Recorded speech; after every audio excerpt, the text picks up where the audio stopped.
Hombres y mujeres libres, ¿cómo andan? Hoy quiero intentar dar respuesta a una pregunta que, además de haberme rondado en la cabeza, la considero como la más cierta entre todas las respuestas posibles. La pregunta en cuestión, y la que me dispara este podcast, es ¿qué le pasa a la derecha y sobre todo al liberalismo que la izquierda siempre la termina superando? ¿Por qué en distintos países, sobre todo en nuestra región, América Latina, cuando un gobierno de derecha logra alcanzar el poder, se cae y termina volviendo la izquierda recargada? La respuesta para mí es la siguiente. No hay formación política en el liberalismo. No hay cuadros formados. No encontramos personalidades académicas ni intelectuales que hablen de política en un marco liberal. Hablarán de economía, eso sí, mucho, incluso es necesario, y lo bien que hacen en participar. Pero la economía es una rama, es una pata, nada más. La otra es la política, la más importante. Uno vota políticos, quiere votar líderes que solucionen todos los problemas que le suceden a una sociedad, no solamente los económicos. No por nada la economía está en un segundo nivel, al existir un Ministerio de Economía. No existe el Ministerio de Política. Encontré antecedentes que marcan el origen de esta falta en cuestión. Se lo contaré a continuación y también hablaré sobre la actualidad, explicando por qué está enflaquecido el arco liberal en el área política. Podríamos buscar antecedentes en el siglo pasado. Dos personalidades del liberalismo histórico se han expresado en términos decididamente apolíticos, ni siquiera apartidarios. No son los únicos, pero sí los más relevantes. Uno es Friedrich von Hayek y el otro es Murray Rothbard. Arranquemos. Década del 40. El primer ministro socialista inglés Clement Attlee, entre 1945 y 1951, aplicaba un programa de nacionalización de industrias y planificación central que algunos lo sintieron como el inicio hacia el socialismo. Anthony Fisher, ex piloto de la Fuerza Aérea, preocupado por lo que sucedía, deseaba hacer algo. Incluso evaluó entrar en política. Y Hayek le dijo que no. Escuchá. Anthony Fisher se acercó a Hayek y le contó que quería meterse en política para intentar frenar el avance socialista en Inglaterra. Pero Don Friedrich le contestó que no perdiera su tiempo. Le sugirió que lo que debía hacer era financiar intelectuales y cambiar el clima de opinión. Una vez logrado eso, los políticos solitos caerían en las redes y seguirían las nuevas ideas. Anthony Fisher siguió al pie de la letra el consejo de Hayek, dedicando gran parte de su fortuna personal a la creación de institutos de estudios públicos, primero en Londres, y puso a los economistas a escribir en modo fácil para que la gente lo entienda. Fisher se aseguró que sus institutos persiguieran el objetivo de la persuasión intelectual en lugar del activismo político. Siguió creando distintos tanques de pensamiento, tanto en San Francisco como en Nueva York. Luego tuvo la idea de fundar una organización internacional que se ocupara de promover, guiar y ayudar a intelectuales de todo el mundo a crear sus propios institutos o think tanks, llamándola Fundación Atlas, hoy presidida por el economista argentino Alejandro Chafuen. Pero solo se podía hablar de economía y de manifiestos sobre la pérdida de libertades individuales. Nada de hablar de política. Esa era la bajada de línea. Estos intelectuales se han dedicado durante toda la segunda parte del siglo XX a escribir infinidad de papers económicos. También algunos políticos en el sentido de enarbolar las ideas de la libertad. Todos muy necesarios y de una calidad excelente, pero quedaron en eso. No han formado cuadros políticos y hoy no tenemos políticos liberales surgidos de esas fundaciones y en muchos países ni siquiera partido. Y de Murray Rothbard, ¿qué podemos hablar?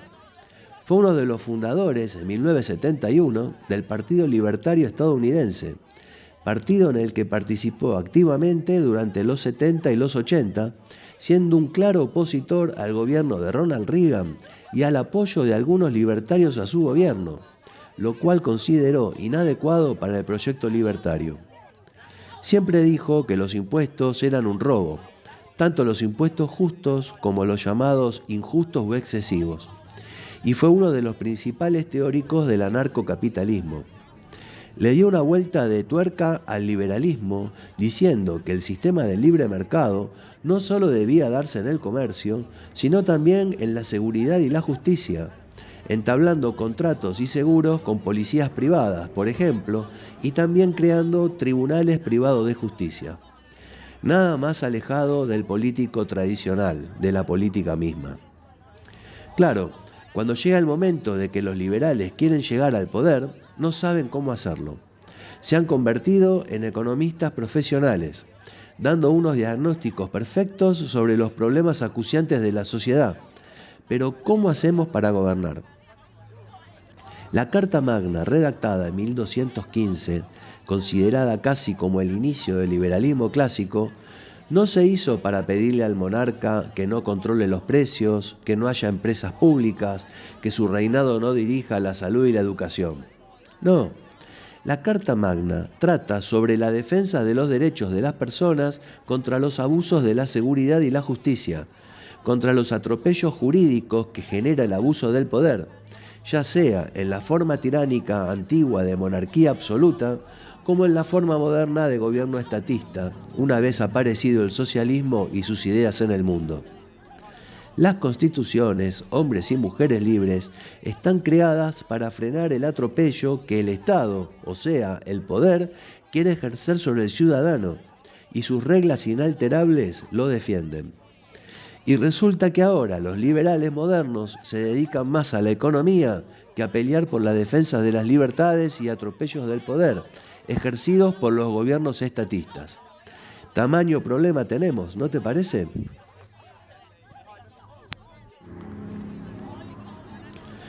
Huérfanos de aprendizaje, nos encontramos con liberales expertos en economía, lo cual no está mal, realmente hacen los verdaderos diagnósticos de los problemas actuales, pero la situación que surge a partir de esto es la siguiente. La izquierda cree en soluciones políticas a problemas económicos, la mayoría creados por ellos mismos, y la derecha cree en soluciones económicas a problemas políticos. Este es el resumen, en realidad, del concepto de este podcast, pero sigo desarrollando. El estatismo es un problema político, se resuelve con acciones políticas, no con acciones económicas. La izquierda y el socialismo, llevando a rajatablas el plan de los 10 puntos del manifiesto comunista de Marx y Engels, ha convertido al estatismo como algo sagrado, como la solución a todos los problemas, la búsqueda del estado de bienestar. Pero en realidad es lo que genera los problemas económicos. El mismo estatismo los produce. Pero los liberales caen en la trampa de querer diseñar ingenierías económicas y financieras para hacer más eficiente el Estado en vez de ponerlo en su lugar. ¿Qué es eso? Sacar sus narices de la salud, agricultura, cultura, educación, trabajo, industria, servicios, y que solamente cumpla sus 3 funciones: seguridad, justicia e infraestructura. Tema tratado en un programa anterior de mi canal. ¿No se dan cuenta los economistas liberales que en el fondo son estatistas? Sus propuestas son para mantener el estatismo vigente y la mayor parte, encima, son sugerencias del FMI, al que siempre acuden. ¿Por qué del FMI?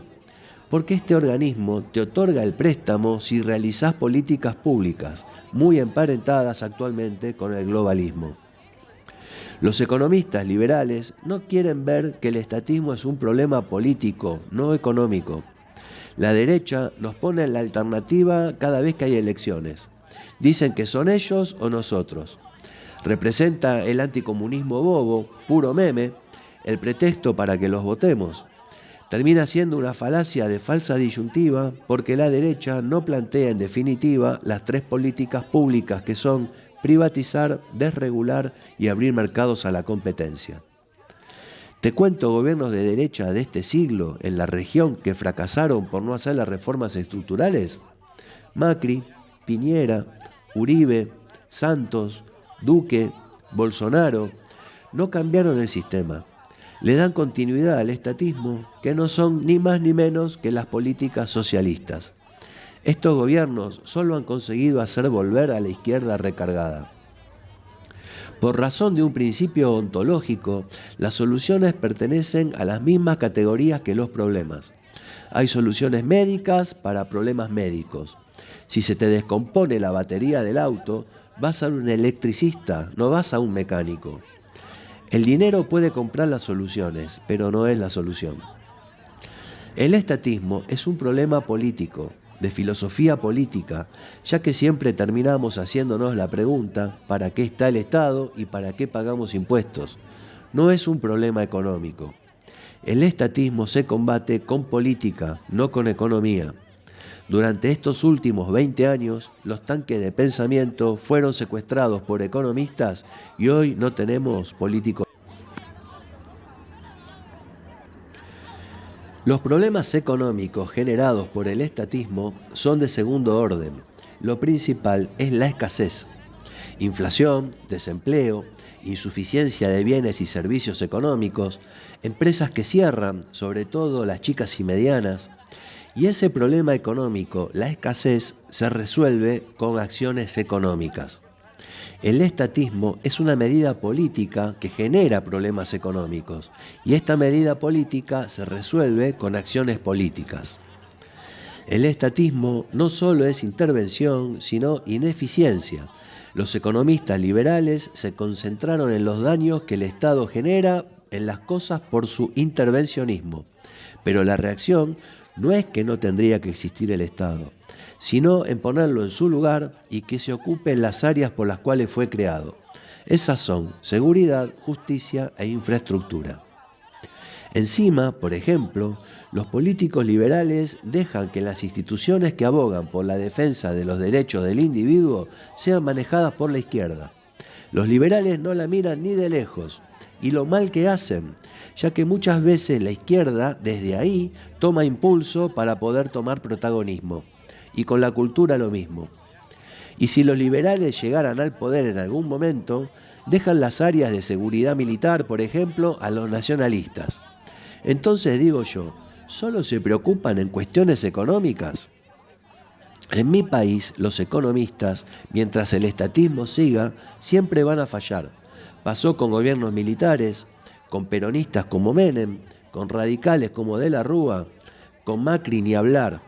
Hay que entender que el problema es político.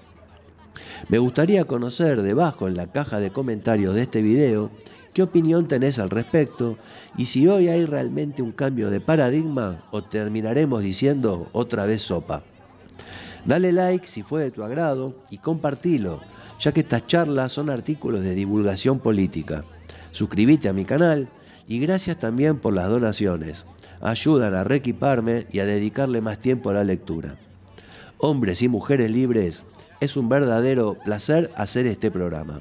Pasen una buena semana, cuídense y viva la libertad.